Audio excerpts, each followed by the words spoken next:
कराची, पाकिस्तानचं सगळ्यात मोठं शहर.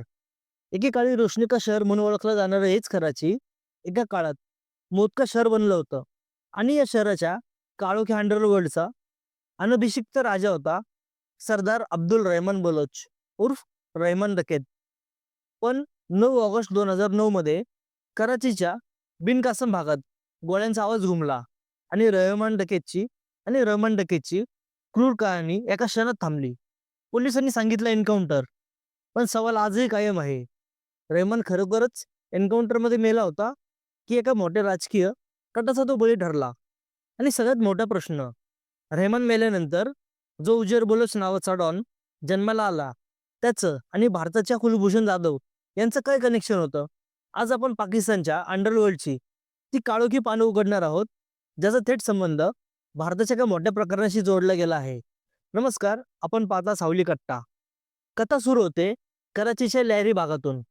हे लहरी म्हणजे पाकिस्तानचं मिनी ब्राझील होतं, फुटबॉलची राजधानी. पण इथे फुटबॉलपेक्षा जास्त रक्तरंजित खेळ खेळले जायचे. याच लहरीत दादर नावाचा एक ड्रग स्मगलर होता. त्याचाच मुलगा होता रेहमान, जो पुढे जाऊन डकेत म्हणून कुख्यात झाला. रेहमानने वयाच्या 13व्या वर्षी चाकू मारला, 15व्या वर्षी आपल्याच आईचा खून केला, कारण त्याला तिच्या चारित्र्यावर संशय होता. आईचा मृतदेह त्याने पंख्याला लटकवला होता. इतकी क्रूरता. पण याच क्रूरतेसोबत तो लॅरिका रॉबिनहूड देखील बनला. गरिबांना मदत करायचा, फुटबॉल टुर्नामेंट भरवायचा, एकीकडे गळा कापायचा तर दुसरीकडे हॉस्पिटलचं बिल भरायचा. ही त्याची पॉवर गेम होती.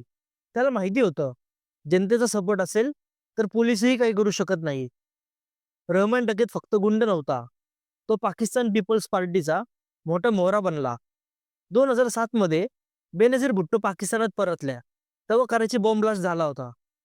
बेनझीरच्या बुलेटप्रूफ गाडीचा ड्रायव्हर कोण होता माहिती आहे? हाच रहमान डकेत.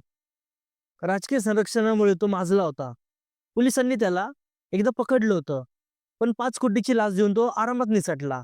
पण म्हणतात ना, सत्तेची खुर्ची कधीच रिकामी नसते. रहमानचा अति आत्मविश्वास त्याला नडला. 9 ऑगस्ट 2009 मध्ये पोलीस अधिकारी चौधरी असलमच्या पथकाने त्याला बिन कासेममध्ये घेरलं आणि काम तमाम केलं. राजा तर मेला, पण खरी कहाणी आता सुरू होणार होती. कारण गादीवर बसणार होता त्याचाच चुलत भाऊ आणि एकेकाळचा साथीदार उजेर बलोच. उजेर बलोच जो सुरुवातीला फक्त एक वॉर्डबॉय होता, पण जेव्हा रेहमानचा जुना दुश्मन अरशद पप्पूने त्याच्या वडिलांची फैजू बलोची हत्या केली, तेव्हा उजरने हातात बंदूक घेतली. रेहमानच्या मृत्यूनंतर तोच गँगचा लीडर बनला.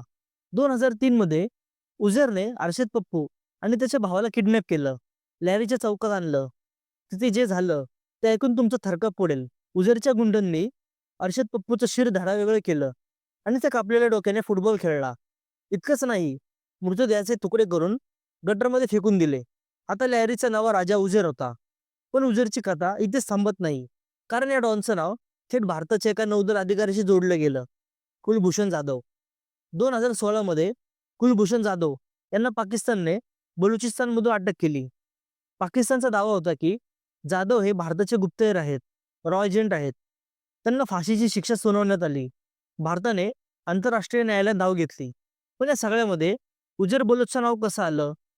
2017 मध्ये पाकिस्तानच्या तपास यंत्रणांनी एक खळबळजनक दावा केला होता. त्यांनी सांगितलं की उजर बलोचने आपल्या कबुली जबाबात मान्य केलं आहे की त्याचा कुलभूषण जाधव यांच्याशी संपर्क होता.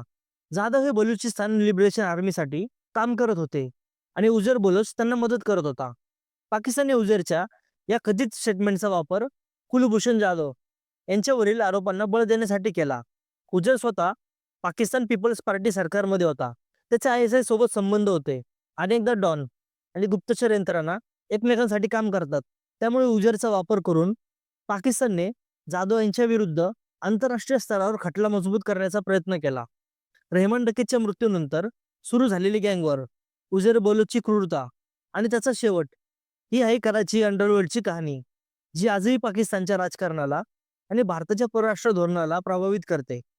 मी तुम्हाला एवढं सांगेन, गुन्हेगारी आणि राजकारण यांचे हातमिळवणी जिथे होते, तिकडे सामान्य माणसाची आणि कधी-कधी देशाची सुरक्षा धोके देते. व्हिडिओ आवडला असेल तर लाईक करा, चॅनलला सबस्क्राईब करा आणि तुमची प्रतिक्रिया कमेंटमध्ये नक्की सांगा. जय महाराष्ट्र.